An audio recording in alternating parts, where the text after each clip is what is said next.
জুলাই সনদ নিয়ে সরকারের যে তালবাহানা তা মোকাবেলায় আপনারা পরিকল্পনা সে প্রথম কোনো একটি দল শ্যাডো মিনিস্ট্রি গঠন করার দায়িত্ব নিয়েছে এবং আমরা করেছি আলহামদুলিল্লাহ।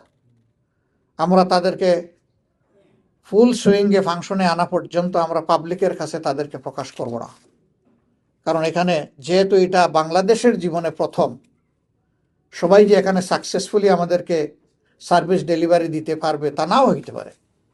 এই জন্য একটু সময় তাদেরকে দেওয়া, এটা হচ্ছে বিবেকের দাবি, বাস্তবতার দাবি। আমরা অল্প কিছু সময় তাদেরকে দিব, তাদের ফাংশন দেখব, তারপরে এটাকে আরও রিফাইন্ড ওয়েতে জাতির সামনে আমরা পেশ করবো ইনশাআল্লাহ। আপনারা দোয়া করবেন, আশা করি দেশের জন্য তারা ভালো কিছু করে অবদান রাখতে আমাদেরকে, দেশবাসীকে সহায়তা করবেন। জুলাই সনদ নিয়ে সরকারের যে তালবাহানা তা মোকাবেলায় আপনারা পরিকল্পনাকে দুটো, আমরা তো শেষ বক্তব্যে বলেই এসেছি এবারকার শেষ ভাষণে, যে আমরা সংসদের ভিতরেও লড়ে যাব এবং দেশের বাইরেও জনগণকে সংগঠিত করে লড়ব। পৃথিবীর ইতিহাসে গণভোট ব্যর্থ হয়েছে এমন কোনো ইতিহাস নাই। বাংলাদেশে 4টা গণভোট হয়েছে। প্রথম গণভোট জিয়াউর রহমান সাহেবের হাতে, দ্বিতীয় গণভোট এরশাদ সাহেবের হাতে, তৃতীয় গণভোট বেগম জিয়ার হাতে, চতুর্থ গণভোট এই জুলাই বিপ্লবের পরে।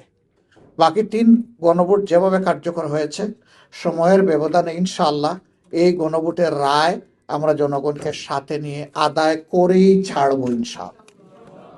এর মাঝখানে কোনো আপোষ নেই, আপোষ হবে না।